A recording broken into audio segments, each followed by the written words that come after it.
Hi friends, இப்போ நம்ம என்ன பார்க்க போகிறோம்னா நண்டு கிரேவி தான் பார்க்க போகிறோம்.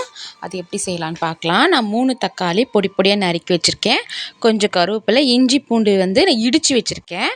இடித்து வச்சா தான் நல்லா டேஸ்ட்டு கொடுக்கும். அதனால அப்புறம் 4 வெங்காயம், பெரிய வெங்காயம் நான் அரைச்சி வச்சுருக்கேன். இப்போ ஒரு குக்கர் எடுத்துக்கலாம். எண்ணெய் ஊற்றிட்டு சோம்பு இருக்குங்க இல்லையா, சோம்பு போட்டுக்கலாம். இப்போது சோம்பு போட்ட பிறகு சோம்பு நல்லா பொரிஞ்ச பிறகு நம்ம இஞ்சி பூண்டு விழுதை இடித்து வச்சது நம்ம போட்டுக்கலாம். அரைச்சா அவ்வளோ டேஸ்ட் இருக்காது. நம்ம இடித்து போட்டால் அந்த எண்ணெயில் அந்த ஃபுல்லாக அந்த குழம்பு வரைக்கும் ஃபுல்லாக அந்த இஞ்சி பூண்டு இறங்கும். அதனால் நம்ம எண்ணெயிலே போட்டுக்கலாம். சரிங்களா? அதனால் எண்ணெயில் போட்டு நல்லா வதக்கிட்ட பிறகு நம்ம கருவேப்பிலையும் ஆட் பண்ணிக்கலாம். கருவேப்பிலை நல்லா ஃப்ளேவர் கொடுக்கும். நம்ம இப்போயே ஆட் பண்ணுறதுனால அந்த எண்ணெயில் அப்படியே நல்லா ஊறும். இதுக்கப்புறம் நம்ம 4 வெங்காயம், பெரிய வெங்காயம் அரைச்சி வச்சுருக்கோம் இல்லைங்களா, அதை நம்ம போட்டுக்கலாம். நான் எதுக்கு அரைச்சி வச்சுருக்கேன்னா, கிரேவி நல்லா திக்காக வரும். அதுக்காக நான் அரைச்சி வச்சுருக்கேன். ரொம்ப மெய்யாக அரைக்காதீங்க, கொரன்னு அரைச்சிக்கோங்க.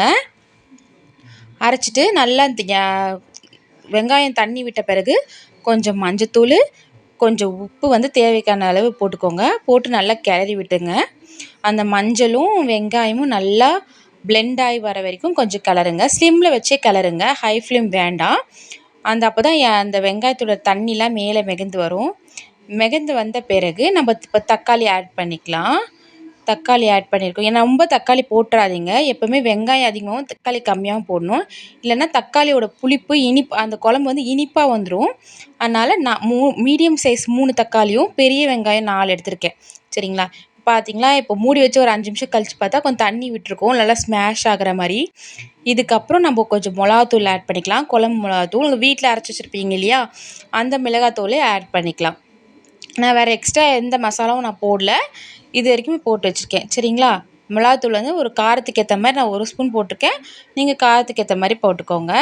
ஏன்னா நம்ம பெப்பரை ஆட் பண்ண போகிறோம், அதனால் மிளகாத்தூள் கம்மியாக போட்டிருக்கேன்.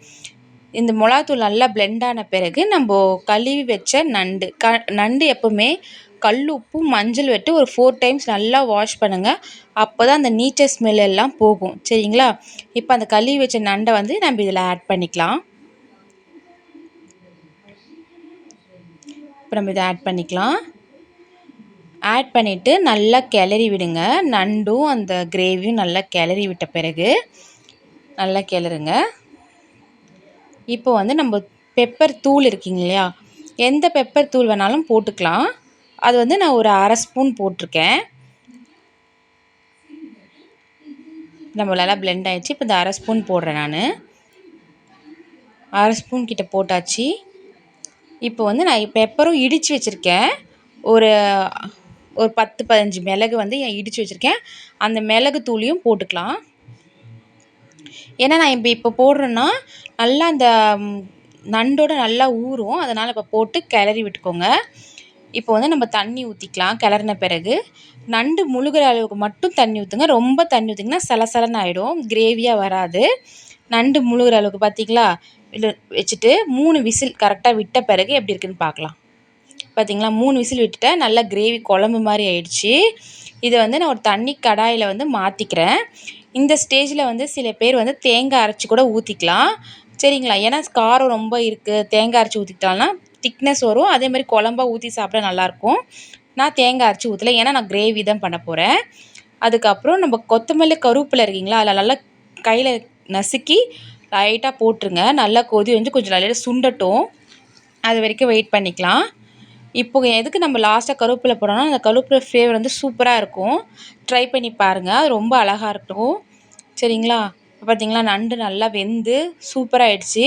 ரொம்ப விசிலாக விடக்கூடாது, 3 கரெக்டாக இருக்கும். சரிங்களா?